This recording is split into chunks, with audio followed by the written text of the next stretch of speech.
Hello everyone, welcome to शिक्षा chamber. और आज के इस वीडियो के अंदर हम डिस्कस करने वाले हैं सेक्शन 25 लिमिटेशन एक्ट 1963 से, जो बात करता है acquisition of easement by prescription.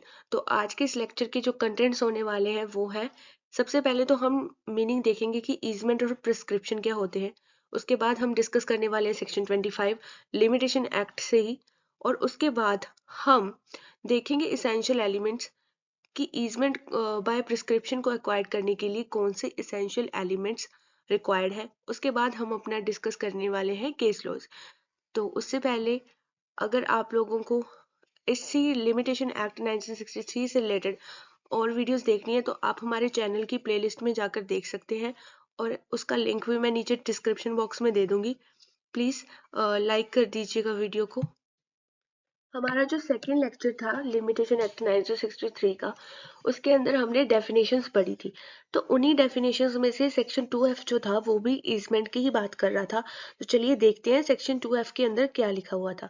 Section 2F limitation act states that easement includes a right not arising from contracts. Easement उन राइट्स को इंक्लूड करता है जो कॉन्ट्रैक्ट से अराइज नहीं होते हैं, by which one person is entitled to remove and appropriate for his own profits and part of the soil belonging to another, or anything growing in or attached to or subsisting upon the land of another।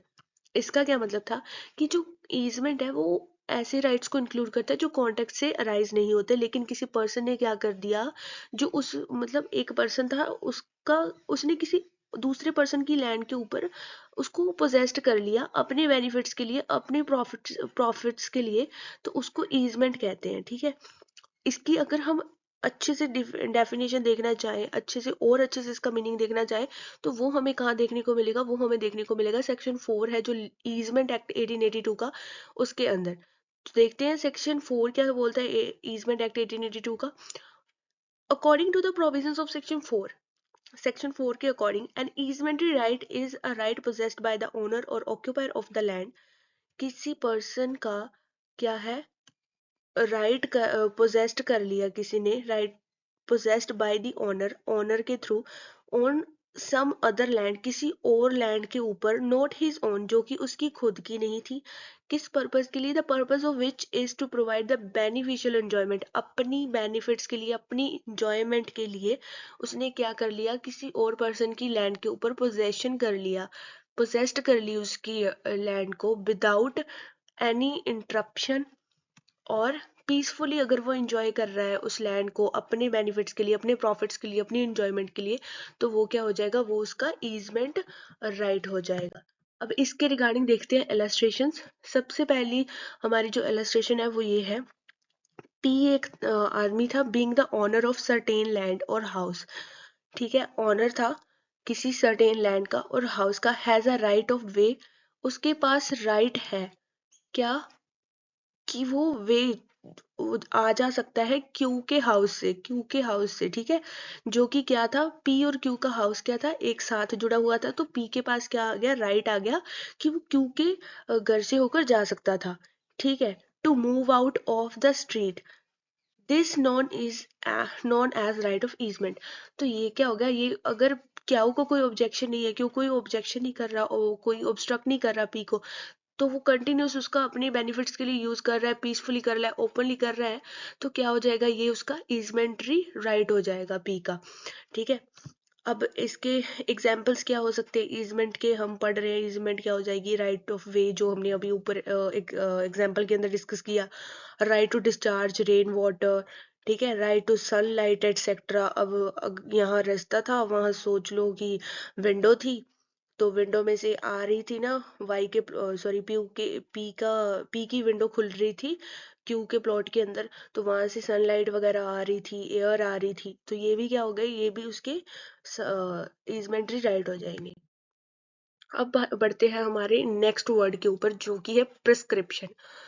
Prescription का मतलब होता है कि use by a long time period. ठीक है, the term prescription is not defined under the law of limitation. Law of limitation के अंदर हमें कहीं पे भी प्रिस्क्रिप्शन की डेफिनेशन देखने को नहीं मिलती है।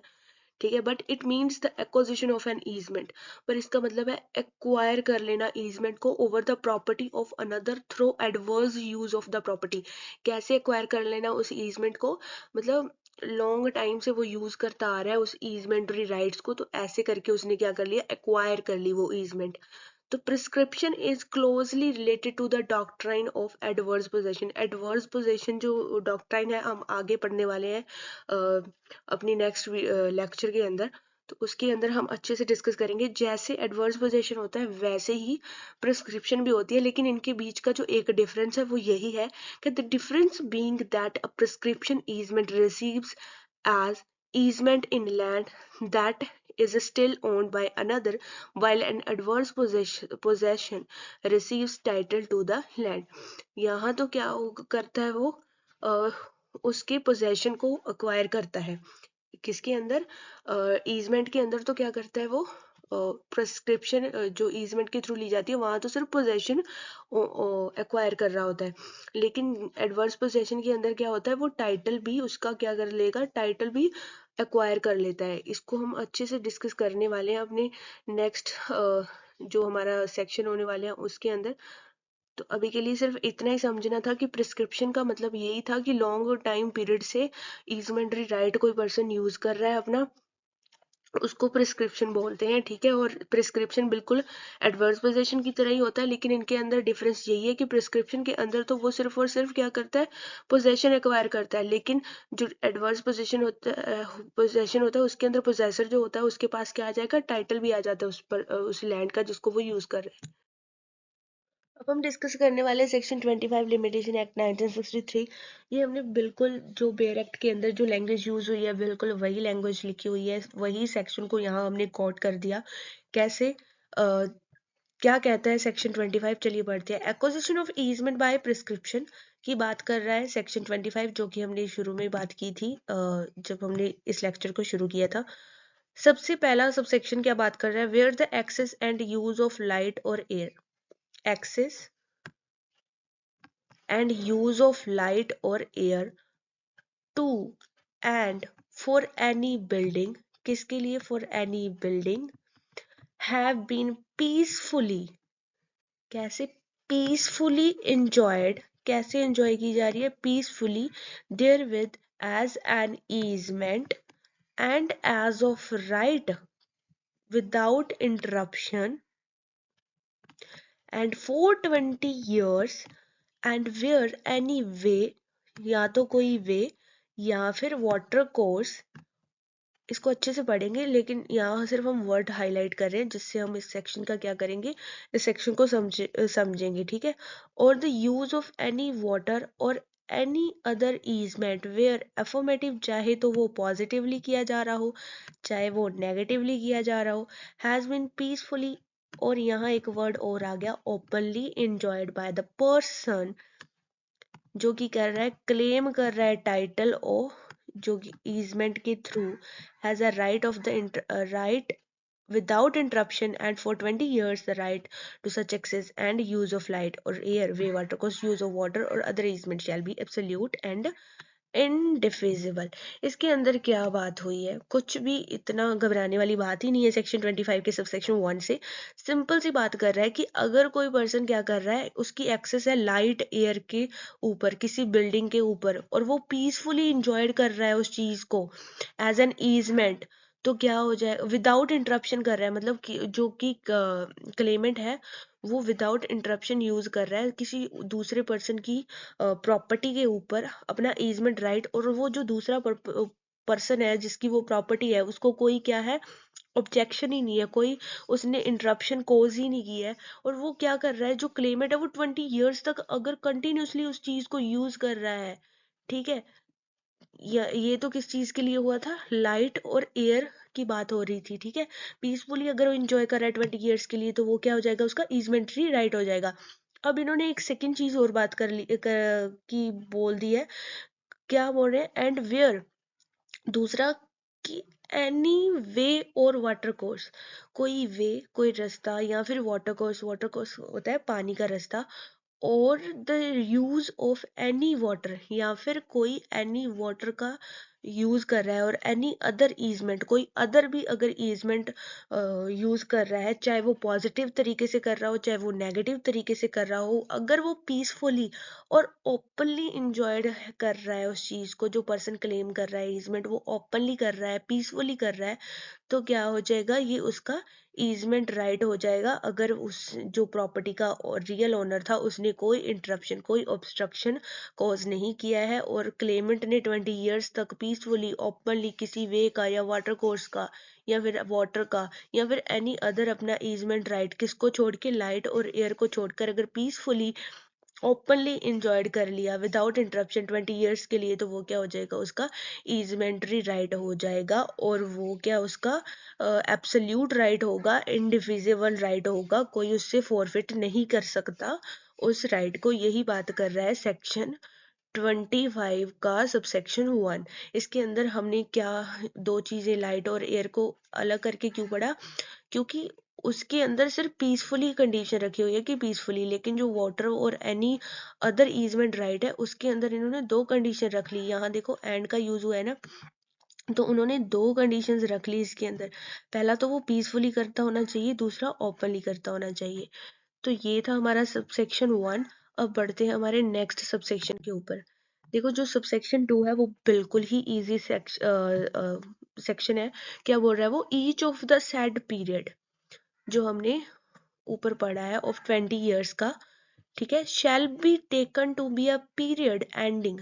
देखो जिस दिन ये 20 ईयर्स का पीरियड विदाउट इंटरप्शन उसने 20 ईयर्स के लिए यूज कर ली थी किसी की प्रॉपर्टी, है ना, उसके बाद क्या आ जाता है, उसके पास राइट आ जाता है कि वो क्लेम कर सकता है जाके कोर्ट के अंदर। डिक्लेरेशन सेक्शन 34 है ना, जो किसका सेक्शन है वो, एसआरए का सेक्शन है, सेक्शन 34, वो बात करता है डिक्लेरेशन ऑफ डिक्री की या राइट्स की, ठीक है।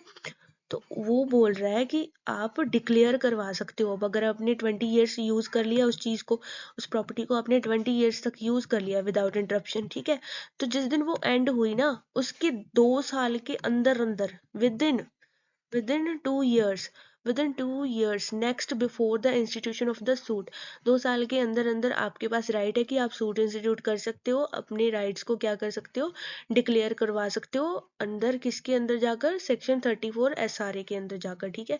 तो ये हमने रेड विद मतलब आप लोग देख लेना इसको अच्छे से, सेक्शन 34 क्या बोलता है एसआरए का। और हमारा अब आता है सबसेक्शन 3, वो क्या बात कर रहा है, where the property over which a right is claimed under subsection 1, वो प्रॉपर्टीज जिनके ऊपर राइट क्लेम्ड किया जा रहा है सबसेक्शन 1 के अंदर, एयर, लाइट, वे, वाटर कोर्स, ये सब चीजें या फिर एनी अदर, अगर वो बिलोंग करती है ना गवर्नमेंट से, अगर वो गवर्नमेंट से बिलोंग करती हैं, जो हमने सबसेक्शन 1 के अंदर प्रॉपर्टीज पढ़ी है, अगर वो गवर्नमेंट से बिलोंग करती हैं, that subsection shall be read as for the words, जहां जहां हमने अब 20 ईयर्स पढ़ा है तो वो क्या हो जाएगा, 30 ईयर्स मान लिया जाएगा, ठीक है। और इसके अंदर भी 30 ईयर्स था, तो 30 ईयर्स के 2 साल के अंदर अंदर उसके पास राइट आ जाएगा कि वो क्या करेगा, सूट इंस्टीट्यूट कर लेगा, ठीक है। तो यही बात कर रहा है, where the property over which a right is claimed under subsection 1 belongs to the government, that subsection 1 shall be read as if for the words 20 years the word 30 years were substituted। तो ये था हमारा subsection 1, यो बात कर रहा था कि easement right कैसे मतलब एक्वायर्ड कर सकता है कोई पर्सन विदाउट अगर इंटरप्शन, पीसफुली ओपनली यूज कर रहा है, 20 ईयर्स के लिए यूज कर रहा है, तो उसके पास क्या आ जाएगा, उसका ईजमेंट्री राइट हो जाएगा वो उस चीज के ऊपर। और सेकंड बोलता है कि आप अब अगर आपका ईजमेंट्री राइट हो गया तो फिर आपको उसको क्लेम भी तो करवाना पड़ेगा ना। तो ठीक है, सेक्शन 34 एसआरए के अंदर जाकर आप उसको क्लेम करवा सकते हो विद इन 2 ईयर्स के अंदर अंदर सूट इंस्टीट्यूट करके। और जो थर्ड बात कर रहा है वो बात कर रहा है कि अगर अब हमने जितने भी राइट पढ़े हैं सबसेक्शन 1 के अंदर, अगर वो गवर्नमेंट से प्रॉपर्टी बिलोंग करती है, अगर जिस प्रॉपर्टी से रिगार्डिंग हमने सबसेक्शन 1 के अंदर हमने तो एक प्राइवेट पर्सन से की लैंड मानी थी ना, अगर वो प्रॉपर्टी क्या है गवर्नमेंट से बिलोंग करती है, तो वो जो 20 ईयर्स का टाइम पीरियड था वो क्या हो जाएगा, अब यहाँ बढ़कर 30 ईयर्स का हो जाएगा। तो गवर्नमेंट के केस के अंदर 30 ईयर्स के टाइम पीरियड के अंदर अंदर आपको क्या करना होगा, उस प्रॉपर्टी को यूज करना होगा विदाउट इंटरप्शन, पीसफुली, ओपनली, ठीक है। अब है हमारी एक्सप्लेनेशन। तो एक्सप्लेनेशन क्या बात कर रही है, चलिए डिस्कस करते हैं। According to the explanation of this section, nothing is to be considered as interruption unless, देखिए जो हमने अभी अभी विदाउट इंटरप्शन पढ़ा था, ये उसी को एक्सप्लेन कर रही है। और अच्छे तरीके से क्या नहीं होगी वो इंटरप्शन, कैसी इंटरप्शन नहीं मानी जाएगी तब तक ये तीनों चीज़ें क्या है उसके अंदर फुलफिल नहीं होंगी। सबसे पहले there is an actual discontinuous, वो क्या होनी चाहिए, एक्चुअल डिसकंटिन्यूस होनी चाहिए ऑफ द पोजेशन और एंजॉयमेंट। मतलब क्या है, उसको एग्जांपल से देखते हैं। जैसे ए था, ठीक है, उसने क्या किया है, उसने अपने प्लॉट को छोड़कर, ये था बी का प्लॉट, उसके अंदर क्या कर रहा था, गाड़ी पार्क कर रहा था। ये उसका आमने सामने घर थे, उसके अंदर खाली प्लॉट था, उसके अंदर अपनी कार वार कोई पार्क कर रहा था, अपना जो भी सामान था खेत वेत का वो सब इस प्लॉट के अंदर रख रहा था, ठीक है। अब उसने क्या कर दिया उसको कोई, ये खुद की बात हो रही है पहली वाली में, एक्चुअल डिसकंटिन्यूस। अब वो कंटिन्यूसली करता आ रहा था उसको, ठीक है, कोई ऑब्जेक्शन नहीं था, तो ठीक है। अब इसने क्या कर दिया, अब इसने 6 महीने तक वहां अपनी क्या कर दी, गाड़ी वगैरह पार्क की ही नहीं। तो क्या ये एक्चुअल डिसकंटिन्यूस के अंदर आएगा? बिल्कुल नहीं, क्योंकि इन्होंने साफ साफ पीरियड बता रखा है कि इतना होगा। एक्चुअल डिसकंटिन्यूस का पीरियड होना चाहिए 1 ईयर का। अगर उसने 1 साल तक गाड़ी वहां खड़ी नहीं की है ना, तो उसके बाद क्या हो जाएगा, उसका एक्चुअल डिसकंटिन्यूस शुरू हो जाएगा, ठीक है। आपने क्या कर दिया, एक्चुअल डिसकंटिन्यूस कर दिया। अब सेकंड क्या बात करें, such discontinuous is by a reason of the act of some person other than the claimant himself. मतलब क्या है, अब जो डिसकंटिन्यूस है ना, हमने यहाँ पढ़ा कि उसने खुद नहीं की, लेकिन ये बोल रहे हैं कि जो डिसकंटिन्यूस है वो क्लेमेंट के थ्रू नहीं होनी चाहिए, मतलब ए के थ्रू नहीं होनी चाहिए, बी के थ्रू होनी चाहिए। अब क्या कर दिया, ए पहले 3 साल तो ए ने बड़ी अच्छे से उसको क्या कर दिया, वहां पार्क करता था। अब बी को लगा भी ये उसकी लड़ाई झगड़ा हो गया फॉर एग्जाम्पल, या कुछ भी हो गया, बी को लगा कि ये मेरी प्रॉपर्टी कैसे यूज कर रहा है। अब बी ने बोल दिया उसको साफ साफ कि भैया तू मेरी लैंड के ऊपर क्या नहीं कर सकता, अब कोई मतलब चीज अपनी कार वार जो भी तुम्हारा ट्रैक्टर वैक्टर जो भी तुम्हारा खेत का सामान है तुम पार्क नहीं कर सकते, वरना मैं तुम्हारे खिलाफ एक्शन ले लूंगा, ठीक है। अब ए डर गया और ए ने 1 साल तक क्या है, कोई वहां पार्क नहीं किया। तो ये क्या होगी, ये भी डिसकंटिन्यूस के अंदर आएगा। और ये डिसकंटिन्यूस किसके थ्रू होनी चाहिए, क्लेमेंट के अलावा किसी अदर पर्सन के थ्रू होनी चाहिए, ठीक है। अब थर्ड चीज है, सच ऑब्स्ट्रक्शन इज सबमिटेड टू और एक्वीज्ड इन फॉर 1 ईयर। हमने यहाँ पहले ही पढ़ लिया कि वो कितने टाइम की होनी चाहिए, 1 ईयर होनी चाहिए, after the claimant has notice thereof and the person making, ठीक है, 1 साल की होनी चाहिए। हमने तीन एक्सप्लेनेशन के अंदर हमने 3 पॉइंट्स पढ़े हैं। सबसे पहला तो एक्चुअल डिसकंटिन्यूस होनी चाहिए पोजेशन, और जो उसने पोजेस्ट की हुई है चीज फिर अपनी उसकी एंजॉयमेंट के ऊपर, ठीक है, क्लेमेंट के ऊपर। और सेकंड बात कर रहे हैं कि एक्चुअल डिसकंटिन्यूस तो होनी चाहिए, लेकिन वो डिसकंटिन्यूस क्या है, खुद उस पर्सन के थ्रू ना होकर, क्लेमेंट के थ्रू ना होकर, जो ऑनर है उस प्रॉपर्टी का या फिर कोई भी अदर पर्सन है उसके थ्रू वो डिसकंटिन्यूस होनी चाहिए, ठीक है। और जो थर्ड बात थी वो ये थी कि डिसकंटिन्यूस 1 साल की मानी जाएगी, 2 महीने की, 3 महीने की, 4 महीने की, 6 महीने की, 7 8 11 महीने की डिसकंटिन्यूस नहीं मानी जाएगी। डिसकंटिन्यूस का टाइम पीरियड कैसे काउंट होगा, 1 साल अगर वो थी तो ही काउंट होगी, ठीक है। ये थी हमारी एक्सप्लेनेशन। अब बढ़ते हैं आगे। अब देख लेते हैं एसेंशियल एलिमेंट्स क्या है ईजमेंट को एक्वायर्ड करने के प्रिस्क्रिप्शन के थ्रू। सबसे जो पहला हमारा है एसेंशियल एलिमेंट वो है पीसफुल पोजेशन होना चाहिए आपका। क्या होना चाहिए, पीसफुल पोजेशन, पीसफुल तरीके से आपने पोजेस्ड की होनी चाहिए चीज। दूसरा ओपनली की होनी चाहिए, आपने कोई छुप छुपा कर कोई चीज को मतलब पोजेस्ड कर लिया तो वो फिर क्या है, सेक्शन 25 के प्रोस्पेक्टिव में नहीं आएगी। और एज अ राइट आप यूज कर रहे हो उस चीज को। और लास्ट वाला क्या है, विदाउट इंटरप्शन कर रहे हो, आपकी उस प्रॉपर्टी पर कोई इंटरप्शन नहीं है किसी तरीके की, किसी के थ्रू, ठीक है। आपकी प्रॉपर्टी तो क्या ही थी, वो किसी और की प्रॉपर्टी आप यूज कर रहे हो और आपको कोई इंटरप्ट भी नहीं कर रहा, सोने पे सुहागा, ठीक है। अब पहला इसेंशियल एलिमेंट है जो हम डिस्कस करने वाले हैं वो है पीसफुल पोजेशन। पीसफुल पोजेशन क्या है, the qualification peacefully lies in the word nec vi that is without violence. यानी कि ये क्वालिफिकेशन जो पीसफुली है उसका मीनिंग हम क्या लेके चलते हैं, विदाउट वायलेंस, किसी चीज के अंदर वायलेंस नहीं है, बिल्कुल शांतिपूर्वक। It has not been defined in the act. और जो ये पीसफुल टर्म है वो लिमिटेशन एक्ट के अंदर कहीं पे भी डिफाइंड भी नहीं गई है। It means the plaintiff who claims to be the dominant owner has neither been obliged to restore to physical force himself at any time to exercise his right within 20 years, nor he has been prevented by the use of physical force by the defendant in his enjoyment of such right. देखो इसके अंदर क्या बात की गई है कि जो ये पीसफुल पोजेशन की हम बात कर रहे हैं वो कैसे इसको हम करते हैं कि विदाउट वायलेंस उसने यूज किया उस चीज को, ठीक है। ना तो क्लेमेंट ने कोई फोर्स यूज की है उस अपने उस ईजमेंटरी राइट को एक्सरसाइज करने के लिए, और 20 ईयर्स के जो टाइम पीरियड है उसके अंदर, और ना ही क्या है डिफेंडेंट जो है उसने कोई मतलब फिजिकल फोर्स यूज की है उसको ऑब्स्ट्रक्ट करने के लिए, किसको, जो बंदा क्या कर रहा है उस प्रॉपर्टी को यूज कर रहा है। तो तब हम मानेंगे कि वो पीसफुल पोजेशन था।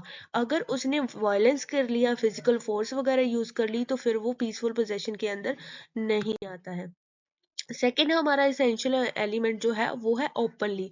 लेकिन हमने जैसे वहां पढ़ा था सबसेक्शन 1 के अंदर, उसी तरीके से ये जो ओपनली वर्ड है ना वो एयर और लाइट के केस के अंदर एग्जिस्ट नहीं करता। अगर आपने एयर और लाइट का क्या कर लिया यूज, एज कैसे पीसफुली भी कर लिया ना, तो भी आपका वो ईजमेंटरी राइट हो जाता है, ठीक है। कैसे, चलिए पढ़ते हैं। एक केस था राम स्वरूप वर्सेस अब्दुल हक 1935 का केस, जिस केस के अंदर क्या हुआ था, जो वर्ड ओपनली है means that the enjoyment has from the very beginning been visible and manifest, not furtive or secret। यानी कि ओपनली का मतलब क्या था, जो इंजॉयमेंट होनी चाहिए वो एक तो एबिनिशो होनी चाहिए, यानी कि फ्रॉम द वेरी बिगनिंग होनी चाहिए, ठीक है।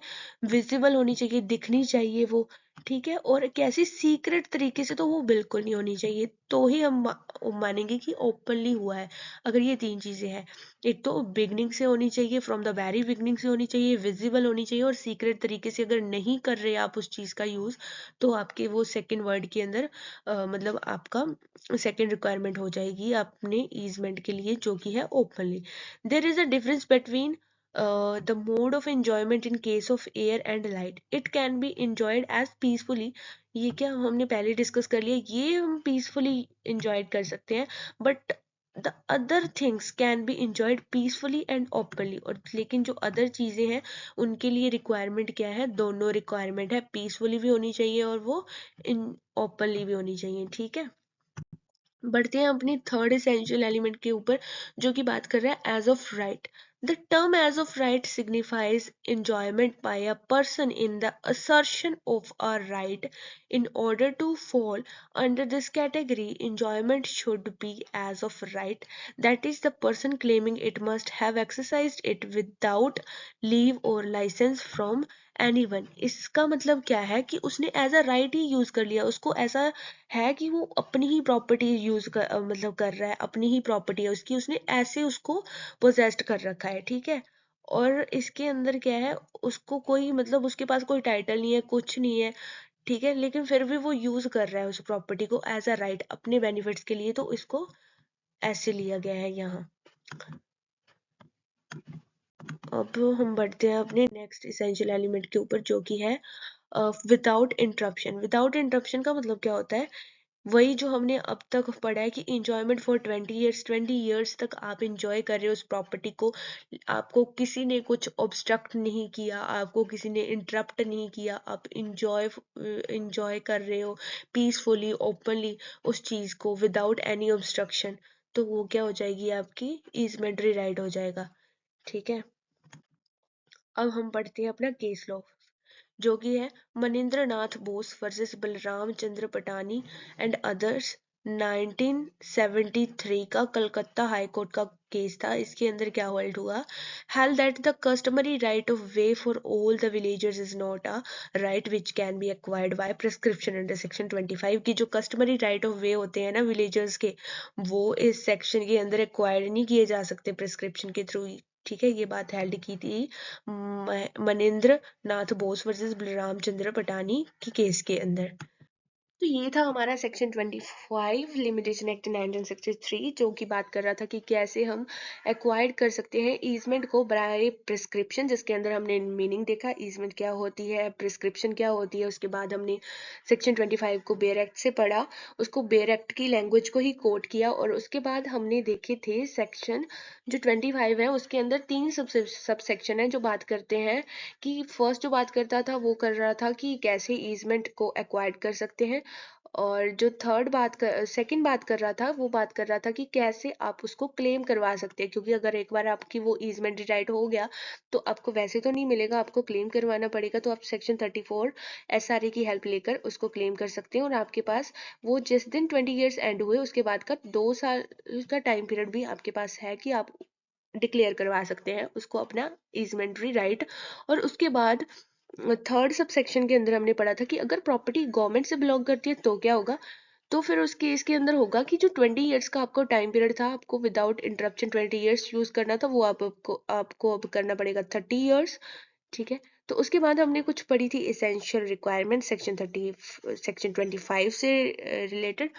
तो उसके बाद फिर हमने केस लॉज डिस्कस किए, जिसके अंदर हमने मनिंदर बोस का केस डिस्कस किया, जो कि बात करता था कि जो कस्टमरी वे ऑफ राइट होता है किसका, विलेजेस का, वो नहीं होता सेक्शन 25 के अंदर इंक्लूड।